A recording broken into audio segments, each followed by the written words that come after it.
Assalomu alaykum, hurmatli yurtdoshlar. Bugun men juda muhim masalani tushuntirib bermoqchiman. Pensiya guvohnomasi bekor qilinmoqda. Ya'ni avvalgidek har bir joyga qog'oz yoki plastik pensiya guvohnomasini ko'tarib yurish tartibi bosqich o'z ahamiyatini yo'qotmoqda. Bu xabar barcha pensionerlar, nogironlik pensiyasi oluvchilar, boquvchisini yo'qotganlik pensiyasi tayinlangan oilalar, shuningdek yaqinlari pensiyada bo'lgan farzandlar uchun juda muhim. Men sizga oddiy tilda tushuntiraman. Bundan keyin nimaga e'tibor berish kerak? Qaysi holatda xavotirlanish kerak? Qaysi holatda esa hech qanday vahimaga o'rin yo'q. Agar siz pensiya olsangiz yoki oilangizda pensioner bo'lsa, videoni oxirigacha ko'ring.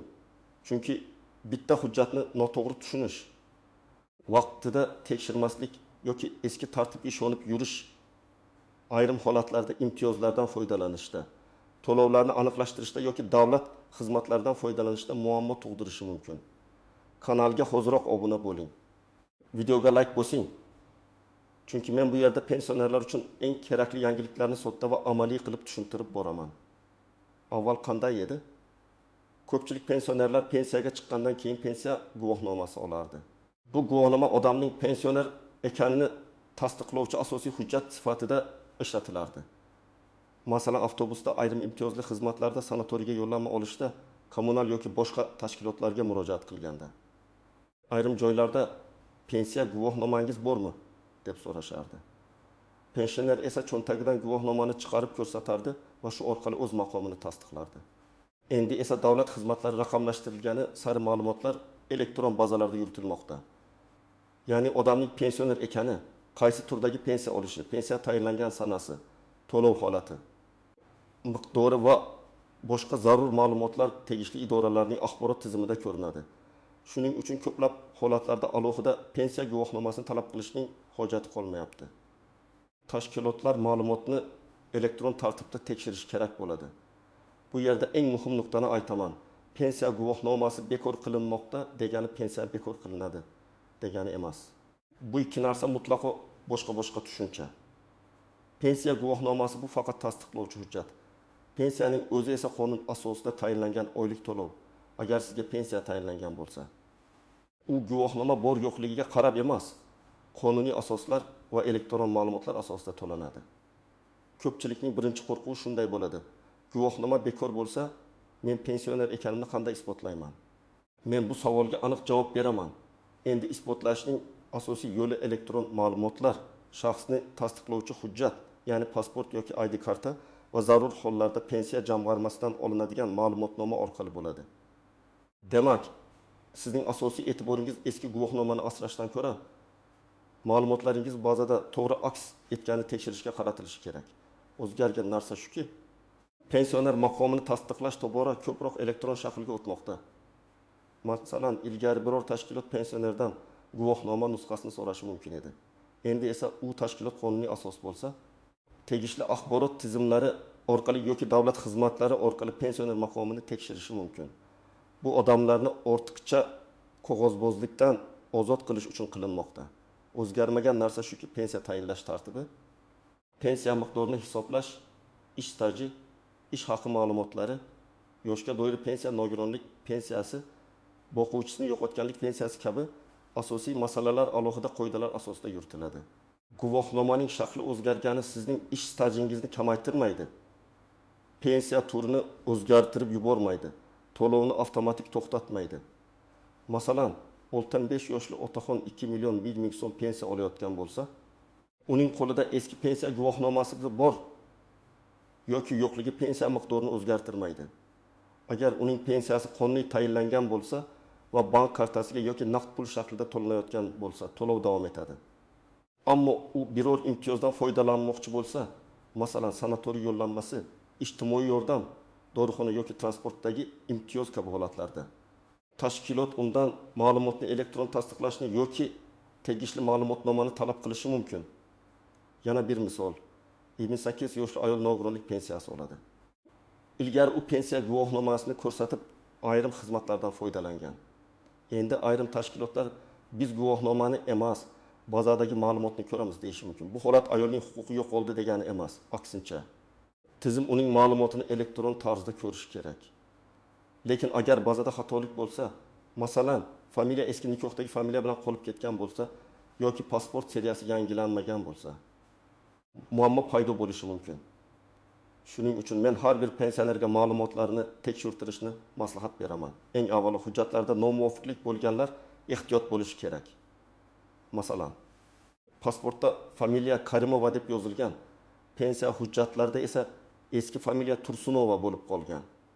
Yoki tug'ilgan sana bir joyda 1978 yil 12 may, boshqa joyda 1978 yil 20 may deb kiritilgan. Bunday mayda ko'ringan xatolar elektron tizimda katta muammo tug'dirishi mumkin. Chunki kompyuter odamga o'xshab baribir shu kishi-ku deb taxmin qilmaydi. U ma'lumot mos kelmasa, tekshiruvni to'xtatish yoki qo'shimcha hujjat talab qilishi mumkin. Ikkinchi guruh pensiyani boshqa hududdan ko'chirganlar. Masalan, odam Andijondan Toshkentga ko'chib kelgan. Pensiya ishi ham ko'chirilgan.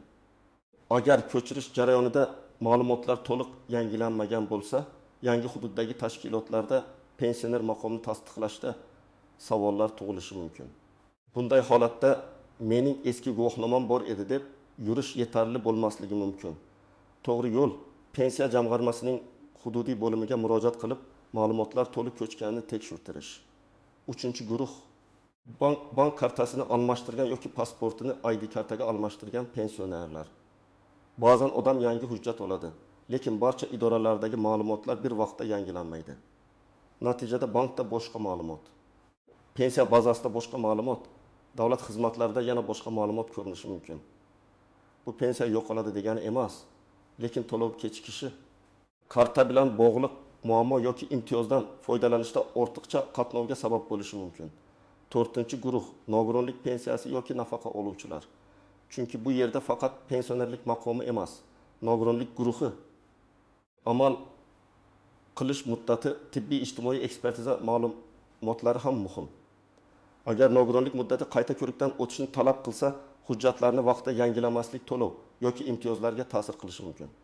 Guvohnoma bekor qilinyapti degan gapni eshitib, endi baribir hujjat kerak emas ekan deb o'ylash juda xato bo'ladi. Aksincha, asosiy ma'lumotlar elektron bo'lsa ham tibbiy xulosalar va tegishli qarorlar o'z vaqtida rasmiylashtirilishi shart. Agar sizning pensiyangiz muntazam tushayotgan bo'lsa, pasport yoki ID kartangizdagi ma'lumotlar to'g'ri bo'lsa, yashash manzilingiz o'zgarmagan bo'lsa, bank kartangiz ishlayotgan bo'lsa va pensiya jamg'armasida ma'lumotlaringiz to'g'ri aks etgan bo'lsa, katta xavotirga o'rin yo'q. Sizdan talab qilinadigan asosiy narsa yangilikni to'g'ri tushunish va zarur holatda qanday hujjat ko'rsatishni bilish. Masalan, 70 yoshli onaxon har oy 1.800.000 so'm pensiya oladi. Pensiya bank kartasiga vaqtida tushadi. Pasport ma'lumotlari yaqinda yangilangan va bankda ham to'g'ri. U kishi eski pensiya guvohnomasini topolmay qolgan bo'lsa ham vahima qilmasligi kerak. Kerak bo'lsa, shaxsini tasdiqlovchi hujjat bilan pensiya jamg'armasidan ma'lumotnoma olishi yoki elektron xizmatlardan foydalanishi mumkin. Yana bir misol. 63 yoshli erkak pensiya guvohnomasini yillar davomida yonida olib yurgan. Lekin hozir ayrim joylarda undan guvohnoma so'ramay, ID karta orqali tekshirishmoqda. Bu normal holat, chunki tizim qog'oz hujjatdan elektron tasdiqqa o'tmoqda. Muhimi, agar biror tashkilot guvohnoma yo'q ekan, sizga imtiyoz yo'q desa, darhol rozi bo'lib ketmaslik kerak. Siz pensioner maqomini elektron bazadan tekshiring yoki men pensiya jamg'armasidan ma'lumotnoma olib kelaman deb aytishga haqlisiz. Birinchi vaziyat. Otabek aka 66 yoshda, pensiyasi 2.300.000 so'm. U avtobusda yoki boshqa imtiyozli xizmatda eski guvohnomasini ko'rsatishga o'rgangan. Bir kun unga endi bu guvohnoma o'tmaydi. Elektron ma'lumot kerak deyshadi. Otabek aka bundan qo'rqib pensiyam bekor bo'libdimi deb o'ylaydi. Aslida muammo pensiyadagi emas, tasdiqlash usulida. U ID kartasi bilan tegishli xizmatga murojaat qiladi. Ma'lumot bazadan chiqadi va masala hal bo'ladi. Demak, bu yerda sabab eski hujjat tartibining o'zgarishi, oqibat esa pensionerning yangi tartibni bilmasa sarosimaga tushishi. Ikkinchi vaziyat. Mahfuza opa 6 yoshda turmushga chiqqandan keyin familiyasini almashtirgan. Keyin pensiyaga chiqqan. Ammo eski mehnat daftarchasida, ayrim arxiv hujjatlarida va pensiya ma'lumotlarida familiya turlicha yozilgan. Guvohnoma bekor bo'lib, elektron tekshiruv kuchaygan sari bunday farqlar ko'proq ko'zga tashlanadi. Mahfuza opa oldindan hujjatlarni tartibga solsa, hech qanday muammo bo'lmaydi. Agar tartibga solmasa, biror xizmatdan foydalanayotgan paytda ma'lumot mos kelmadi degan javob olishi mumkin. Uchinchi vaziyat. Rustam aka nogironlik pensiyasi oladi. U eski guvohnomasiga ishonib yuradi. Lekin nogironlik bo'yicha qayta ko'rik muddati yaqinlashganini unutadi. Keyin imtiyozli dori olishga borganda elektron tizimda muddati o'tgan ma'lumot chiqadi. Bu holatda guvohnoma borligi yordam bermaydi. Chunki asosiy narsa amaldagi elektron va tibbiy ma'lumotdir. Shuning uchun nogironlik pensiyasi yoki nafaqasi oluvchilar muddatlarga alohida e'tibor berish kerak. 4-vaziyat. Dilbar opa boshqa viloyatdan kelib, farzandining uyida yashayapti. Pensiya oldingi manzil bo'yicha rasmiylashtirilgan. U yangi hududda ijtimoiy yordam so'rab murojaat qilsa, ma'lumotlarni tekshirishda chalkashlik chiqishi mumkin. Bu yerda ham masala guvohnomaning bekor bo'lishida emas, manzil va pensiya ishi ma'lumotlarining to'g'ri yangilanishida. Agar odam ko'chgan bo'lsa, tegishli idoralarni xabardor qilishi. Pensiya ishi qayerda yuritilayotganini bilishi kerak. Endi eng ko'p xatoga sabab bo'ladigan nozik jihatlarni aytaman. Birinchisi, eski guvohnomani darhol tashlab yubormang. Yangi tartibda elektron ma'lumotlar muhim bo'lishi mumkin, lekin eski guvohnoma ayrim vaziyatlarda qo'shimcha tasdiqlovchi hujjat sifatida kerak bo'lib qolishi ehtimoli bor. Masalan, eski ma'lumotni solishtirish, arxiv hujjatlarini aniqlash, tashkilot bilan bahsli vaziyatda murojaat qilish kabi holatlarda u foyda berishi mumkin. Shuning uchun uni uyda boshqa muhim hujjatlar bilan birga saqlab qo'ygan ma'qul. Ikkinchisi, hamma tashkilotlar bir kunda yangi tartibga o'tib ketmaydi. Amalda ayrim joylarda xodimlar eski tartib bo'yicha guvohnoma so'rashi, boshqa joylarda esa elektron ma'lumot talab qilishi mumkin. Bu o'tish davrida tabiiy holat. Pensioner bunday vaziyatda xotirjam bo'lishi kerak. Men tavsiya qilaman, yoningizda doim ID karta yoki pasport bo'lsin. Telefoningizda kerakli ma'lumotnoma rasmi bo'lsa yaxshi. Imkon bo'lsa, davlat xizmatlari orqali olingan elektron ma'lumotnomani saqlab qo'ying. Uchinchisi, firibgarlardan ehtiyot bo'ling. Har safar pensionerlar bilan bog'liq yangilik chiqqanda ayrim nopok odamlar bundan foydalanishga urinadi. Masalan, pensiya guvohnomangiz bekor bo'lyapti, yangisini qilib beramiz. Bazaga kiritish uchun pul to'lashingiz kerak. Kartangizni ayting. Pensiya to'xtamasin degan qo'ng'iroqlar bo'lishi mumkin. Men qat'iy aytaman. Hech kimga bank kartangiz raqamini, SMS kodni, PIN kodni bermang. Davlat idorasi telefon qilib sizdan SMS kod so'ramaydi. Agar kimdir pul evaziga pensiyangizni saqlab beraman desa, bu juda shubhali. 4-si, pensiya guvohnomasi bilan pensiya tayinlash hujjatlarini adashtirmang. Guvohnoma faqat maqomni ko'rsatgan bo'lishi mumkin. Pensiya tayinlashda esa mehnat staji, ish haqi, arxiv ma'lumotlari, mehnat daftarchasi, sud qarori yoki boshqa hujjatlar muhim bo'ladi. Agar kelajakda pensiya miqdorini qayta hisoblatmoqchi bo'lsangiz, eski guvohnoma emas, aynan ish staji va daromadni tasdiqlovchi hujjatlar kerak bo'ladi. 5-si, imtiyozlar masalasida har bir sohaning o'z qoidasi bor. Masalan, transportdagi imtiyoz bir tartibda, tibbiy xizmatdagi imtiyoz boshqa tartibda. Kommunal yordam yoki moddiy yordam yana boshqa tartibda bo'lishi mumkin. Pensiya guvohnomasi bekor qilindi degan umumiy gap barcha imtiyozlar avtomatik bekor bo'ldi degani emas.